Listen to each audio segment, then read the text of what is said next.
আসসালামু আলাইকুম। The intelligence investor YouTube চ্যানেলে আপনাদের সবাইকে স্বাগতম। আজকে একটা নিউজ দেখলাম।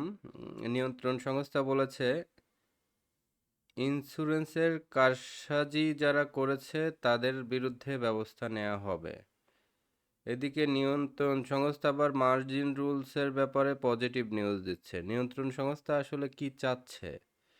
নিয়ন্ত্রণ সংস্থা অনেক দিন ধরে নিজের মুখে বলছে যে মিউচুয়াল ফান্ড ভালো হবে, এদিকে ভালো হচ্ছে ইন্স্যুরেন্স সেক্টর। সো এটা হচ্ছে মূল বিষয়। নিয়ন্ত্রণ সংস্থা চাচ্ছে মিউচুয়াল ফান্ড ভালো হোক, ভালো হচ্ছে ইন্স্যুরেন্স সেক্টর। তাহলে যারা স্মার্ট মানি মেকার তাদের এই জিনিসগুলা নিয়ন্ত্রণ সংস্থার ভিউগুলো বুঝতে হবে যে নিয়ন্ত্রণ সংস্থার বাইরে গিয়ে কেউ হয়তো খুব বেশি সুবিধা করতে পারবে না, কিন্তু ফ্যাক্ট হলো কিছু কিছু ইন্স্যুরেন্স তো ইপিএস বাড়ার কারণে তার ন্যাচারাল গ্রোথ, সেগুলা ইন্স্যুরেন্সে যদি কেউ এন্ট্রি নেয়, কেউ যদি স্টকস কিনে, সেটা তো কোনো অপরাধ হতে পারে না। অনেকের অনেক এন্ট্রি থাকতে পারে, হ্যাঁ।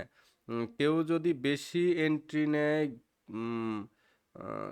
গেমলিং করার জন্য, সেটা হতে পারে অপরাধ। কিন্তু অনেক ইনস্টিটিউশন, ব্যাংক বা ফাইন্যান্সের অনেক বেশি ফান্ড থাকে, যারা যখন ইপিএস ভালো গ্রোথ দেখে তখন সেই স্টকসগুলো কি করে, তারা নিয়ে রাখে। এখন ডিএসসির ইন্ডেক্স যেখানে গতকালকে যে অবস্থায় ছিল, এইখান থেকে এই যে এই জায়গাটা একটা সাপোর্ট জোন আছে, আজকে যদি এই সাপোর্ট জোনটা ভেঙে যায় তাহলে পরবর্তী সাপোর্ট জোন অনেক নিচে। কিন্তু পরবর্তী সাপোর্ট জোন দেখা যাচ্ছে 5,674-এ। সেই 5,674 মানে প্রায় 100 পয়েন্টের মতো কমতে পারে। এজন্য আপনাদের আজকে কি করণীয়? করণীয় হলো মার্কেটকে রীতিমতো অবজার্ভ করা। যদি কোনো ডিসিশন নিতেই হয় কারো, তাহলে সেই ডিসিশনটা নেবেন কখন? ডিসিশনটা নেবেন ঠিক 1:40-এর পর থেকে। মার্কেটটা যদি দেখেন দাঁড়ায় আছে তাহলে এক ধরনের ডিসিশন, যদি দেখেন মার্কেট পড়ে গেছে তাহলে এক ধরনের ডিসিশন। আর যাদের ফান্ড ফ্রি করা দরকার বা সেল করা দরকার, তারা সকালের আওয়ারেই সিদ্ধান্ত নিয়ে নেবেন। এক্ষেত্রে কিছু কিছু স্টকস আছে এখনও কিন্তু তার টেম্পার হারায়নি। দেখেন তার মধ্যে সাইহাম টেক্স একটি স্টকস, এ কিন্তু তার টেম্পার হারায়নি, উল্টা গতকালকেও আপ ট্রেন্ডে ছিল। এরপরে মালিক স্পিনের অবস্থা দেখে আসি। মালিক স্পিনটা কি করেছে? ছোট ছোট কারেকশন, ও কিন্তু তার টেম্পার এখনো হারায়নি। এই মার্কেটের মধ্যেও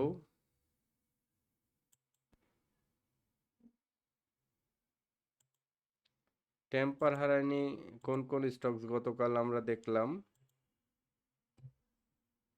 ইনভয়টেক্স টেম্পার হারায়নি, সমরিতা টেম্পার হারায়নি। তাহলে এই শেয়ারগুলো আপনাদের হোল্ড করতে হবে। ইনভয়টেক্স যে অবস্থায় আছে দেখেন, এই যে এই শেয়ারটা এখান থেকে ব্রেকআউট নিয়েছে। তার মানে কি, এই খারাপ মার্কেটেও এই ধরনের শেয়ার যেগুলো ভালো করবে সেগুলোর দিকে নজর সরায় নেওয়া যাবে না। এই যে রানার অটো, গত 2 দিন আগে বলেছিলাম যে এই শেয়ারটি ভালো হবে। 2 দিন আগে না, রানার অটো আরও আগেও বলেছি, 2 দিন আগেও বলেছি যে এই শেয়ারটি, যে আজকে কিন্তু খারাপ মার্কেটে ব্রেকআউট নিয়ে দাঁড়ায় আছে। তার মানে কিছু কিছু স্টকস কিন্তু আলটিমেটলি ভালো হবে। এসব শেয়ারের দিকেও আপনাদের নজর রাখতে হবে এই মুহূর্তে, নজর সরিয়ে নেওয়া যাবে না একদম। তারপরে সমরিতাটা এর মধ্যেও ভালো করেছে, দেখেন সমরিতাটা স্ট্যান্ড করেছে এর মধ্যে।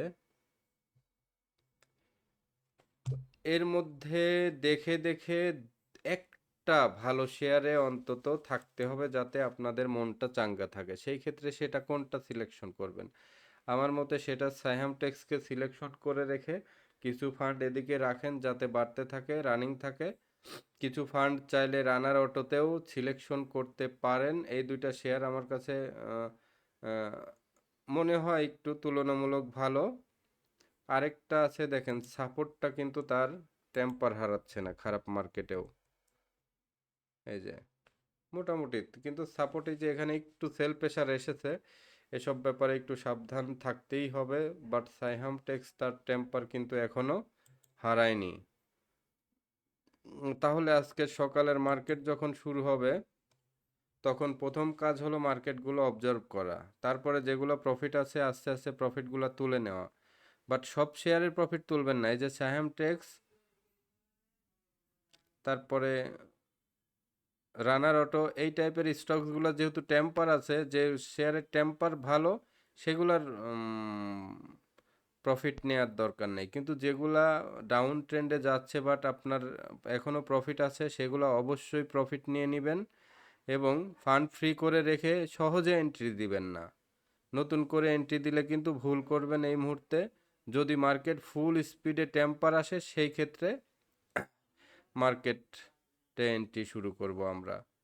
আর এ পর্যন্ত অবজার্ভ করেন, মার্কেট যদি নেগেটিভ থাকে, অনেকেই নেগেটিভ কথা বললে দেখি যে এটাও আবার নেগেটিভলি আপনারাও নেন, যে মার্কেট পড়লে এটা তো আপনাকে আমাকে সবাইকে মেনে নিতে হবে, এটা ধ্রুবতারার মতো সত্য।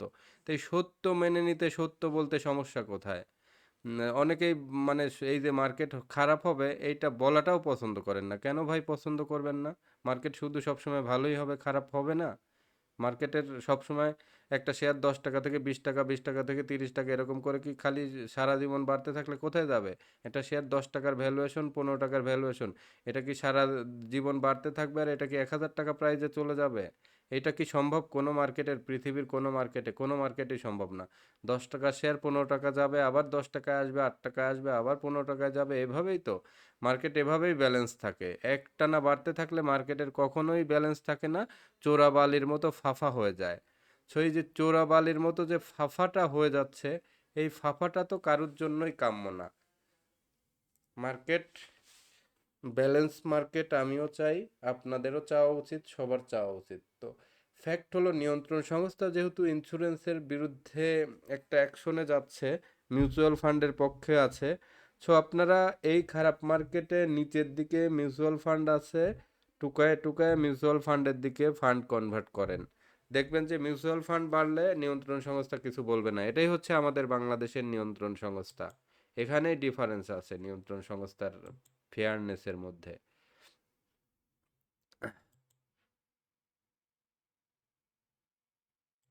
তাহলে আজকের ভিডিওটি একটু গাইডলাইনমূলক, স্টক নিয়ে তেমন কোনো নির্দেশনা 2-3টা নিয়ে ছিল, আর ফান্ড ফ্রি করার ব্যাপারেও নির্দেশনা দিলাম কতটুকু ফান্ড ফ্রি করবেন।